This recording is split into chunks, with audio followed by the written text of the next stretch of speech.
and I don't want to, well, like, kind of a negative aspect, but less a negative aspect. I'm kind of wondering, like, are there any moms that you're able to kind of experience these same things with, who aren't geeks, kind of share them, their kids are like that, and you know, have positive experiences with non-geek parents about maybe their geeky children or getting their kids to be kind of geeky? I think you find parents who first you find parents who have no idea they're geeky because they're hiding it, and then all of a sudden you say something like, use the Force Loop to your kid, they're like, oh my gosh, like they like you've outed yourself, and you're like, oh no, yeah, right. So sometimes you find them and you don't know they're there, and there's other times they totally don't know what you're talking about, but what I found is hilarious, and I love this as a mom, there's maybe 2 or 3 other geek moms whose kids go to school with my kids, and I'm so geeky. Their kids get stuff. Their kids are like, Mrs. Waken, look at what I do in Minecraft. Look at this. So their kids are all about it. And I'm like, I know these people, I like connected with all these young kids because I'm the only grown-up that they know that get them. So it's kind of fun. I feel like my house is like, everyone's over. We're gonna go play Minecraft, and, you know, with her kids, because they're all playing, and we're gonna play board games, and we're gonna, you know, do comics. But then it actually does make those other parents start, okay, so what's this game he's playing? How does this work? I'm like, would you like me to share it with you? So it does give you a chance to sort of help other parents understand almost what their kids are doing, which is really kind of fun. Yeah, I do have to say one negative story. It's fun. No, we have a nice family that we like, but I know that I've turned their children onto things that they are not into at all. And there's one son who's 11. And I had mentioned I'm writing an article about My Little Pony, and he was like, oh, what's that? And I'm like, oh, well, apparently there's like college guys that are really into My Little Pony. It's okay. Next time he's like, I'm a brony. And I was like, you didn't tell your dad. I'm like, no, I didn't tell my dad. Don't worry, it's okay. I'm like, okay, just keep it under wraps. We'll deal with it, all right? I feel like sometimes high school keeps happening. And when I became a mom, I was like, oh my God, this is happening again. It's high school again. I'm terrible in groups. I'm really great one-on-one, but I'm just in groups. I'm always the person that says, like, are you stupid all the time, or is you trying this out? And then everybody hates me. And I feel like what Nicole said is true. It's like I did find a group of moms who were really, really cool. Some of them are super geeky, and some of them are not. And like some of them are super into the music industry people, which I don't know anything about the music industry. So the stuff that they do with their kids is really interesting to me. And I've learned a lot from them, and I have found out about some really cool things from them as well. I mean, it's just like, I hope that people had this high school experience where you found a couple of people that you could at least sort of geek out with or find solace in. And I feel like as a mom, I have found a few people, and I think because I'm older now that I understand that, you know, there are other people have things to offer. I sound horrible. But I mean, you know, it did at first when I first became a mom. I really felt like, oh my God, it's high school again. Just so you know, we have less than 10 minutes left. I'll take someone. Can I take someone? Yes. In the purple jacket right there with the red shirt.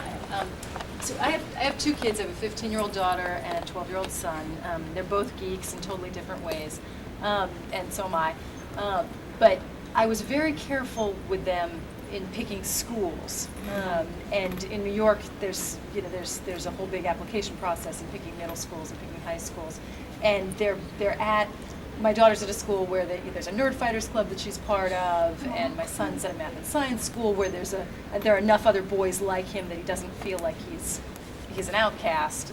But I could very easily see them not feeling like they belonged, and I just wondered if you guys had any, interest in the future in making any kind of school rating list or doing anything. Like I know you've chosen to do homeschooling. Yeah. Yeah, the New York thing is hard. I mean, we just went through the kindergarten process, and now they're talking about dezoning my neighborhood, which I can't even imagine, because that makes it like the high school process. So between, I don't know how many of you are New York City parents, but the middle school process is a whole separate application. High school is a whole separate.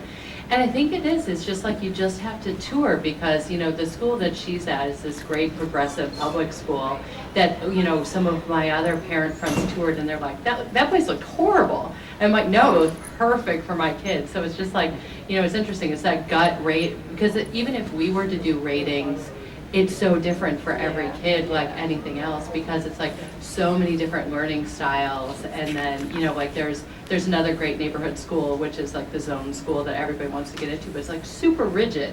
So some kids do great in that environment and other kids not so much. So it's so much, Well, my experience, my experience is, I have 4 kids, and of course, right now, I have 4 kids in 4 different educational facilities. Right. One is in college right now, but she picked a magnet school that also offered her college courses, and so she's going to graduate probably next year, a whole year ahead of schedule, which is a lot cheaper.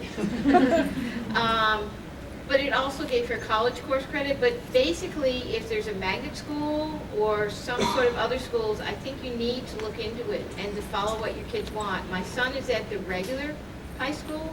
My youngest son actually decided he wanted this Global Learning Academy magnet school, and he got the lottery to get in. This would not be appropriate for either of my other 2 kids. So it's so impossible to do rankings, because even in my family, the schools one went to would be horrible for the other. Like my oldest son is not really good with his homework. And my oldest daughter, when she took the college courses, she just went and did whatever she wanted and did really well with the college courses, but that wouldn't be a good place for him, because I need to track his homework better. And so it's just, and I thought one school worked for this kid and one school would never work for this kid. And so, you have to take them to the different schools, especially a lot of public school systems will offer the magnet school even to the younger kids. But, depending on whether you have the money or not, you need to look at the private schools. And then I have sort of the added complication of having kids on the autism spectrum. And so private schools are not generally, and I want to bash any private schools. Private schools can take who they want, and they don't have to accommodate kids who may or may not, who need special accommodations.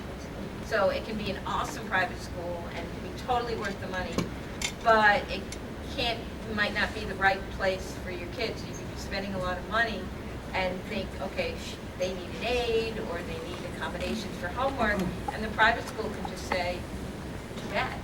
And so you're back to the public school. So. Get some swag. Yes.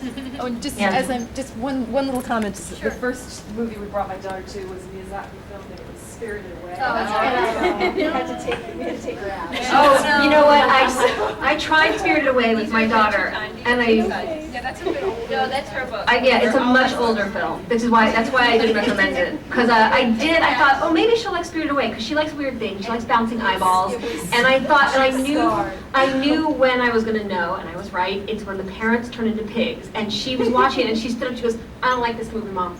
And I was like, we're going to turn it off right now. And I knew, I was like, the parents turning into pigs, I was like, this is the turning point. This is when I find out whether you really don't care that they're going to be bouncing heads later on, stuff like that. But yeah, that's for much older. I think that's not for small children. My mom's fail moment was Wizard of Oz, where I explained to her the flying monkeys and everything would be okay, and she was so good.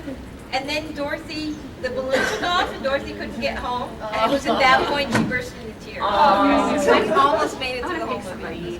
We have one more question, One more, let me so pick make some. it Can I good. pick? Oh, yeah, I'm sorry. Yeah, she didn't get to pick. She didn't. Go pick. You're right there. I don't have kids yet, but I'm a huge gamer, huge cosplayer, obviously, and I'm wondering, how do you think it will change, the different movies, the different games, technology in 5 to 10 years? I mean, could things go too far? Could society change so much that things that they say are for kids really aren't anymore? Yeah, well, I think that's where parenting comes in. You still have to really be a parent. Just because something is cool for you, just because something is cool for your friends' kids, doesn't mean that it's for your kids. And and there's gonna be parents who are on different spectrums, and nobody can really predict where things are going. And so the rating system is really a nice guideline for you to check it out. That's what that's for. It's a guideline for the parent to not have to look at every movie or every game, but there's no way you can replace that intuition of if your kid is ready for something or not. Regardless of what platform it's on, it's still going to be my kid. That's it. I think in general, everything we talked about is reliant on that, is reliant on listening to your kid and paying attention to your kid and what you think they're ready for. Because some kids, like Spirited Away, you know, some kids, you might be like, my kid likes weird stuff. My kid, this kind of stuff doesn't faze them. They can watch that, and it might, other children who are very sensitive, it might be like they might have nightmares after that. So you really have to pay attention. You just have to listen. You have to listen to your kids, and you have to, you know, get to know them. And I really think that it applies to every kind of media that we've talked about today, is whether it's situational ethics. It's whether you think they're ready for it, and you know, the teenage stuff that we talked about in Harry Potter. You know, some kids may be dealing with that earlier, and if they're not going to get it. It's going to be lost on them. So you really just have to pay attention to your kids. I also want to give a shout out to the various industries, especially because I work in kids media. It's like, you know, when I hear parents, it's like, no screen time at all. You know, iPads are terrible, video games are terrible, but they're not. You just have to dig and find the awesome, you know, because people grow up, like people making terrible stuff grow up, they have kids of their own, they're like, I want to make some kid stuff, you know, or like, there are people like totally dedicated to making appropriate stuff for every age kid, appropriate and awesome. And people ask me all the time about signing time, and I tell them, because they see her signing, they're like, that's amazing. I'm like, look, I didn't just sit her in front of the TV and go make dinner. I sat and watched these things every night for 20 minutes. I sat with her, because this is the sign for water, but I had to watch her. When Rachel signs water, my daughter, when she was little, would go like this. So when we're out in public and just living our lives, and I see her do this to me, I understand that means water, because I sat and watched these videos with her over and over and over again. So that's my caveat when people ask me about it. I'm like, it's not just me, it's not the TV that's teaching her, it's the time that I'm spending with her, interacting with her with these things. And I'm walking her through all this stuff. I don't just sit her down in front of the video, I walk her through it. And then maybe if we watch a movie, after a few times, then I'm like, okay, you're okay to watch this by yourself for a little bit while I go make dinner, or I just do the dishes or something. But, you know, I do feel like you have to interact with them at first and just walk them through it. I guess that's going to be it. If you guys just want to say, obviously, besides the GeekMom blog, where can they all find you online? I'm also at my kids' media blog, MediaMacaroni.com. You can find me at RebeccaAngel.com. That's mostly my music site, though I'm going to be expanding it to lots of different things, but mostly it's just on GeekMom for writing. You can find me at Karina-Lawson.com. It's Karina with 2 R's and 1 N. I know I have to say that. My mom spelled it wrong in the birth certificate. So. And you can find me, my website is Total Fangirl, and at Nicole Wakeland on Twitter, which I tweet at far too much. Never. I have KristenRutherford.com, and I'm always running my yap on Twitter. So I'm at Kristen Says, because I couldn't fit Rutherford, I would have been Kristen Rutherford. So I'm Kristen Says on Twitter, and yeah. And we have a little bit more patches, a couple of hats, a couple shirts. So. These are really cute. These are a little ship with the parents. This is the little buttons. Come on up and get them. Thank you, panelists. Thank you guys so much.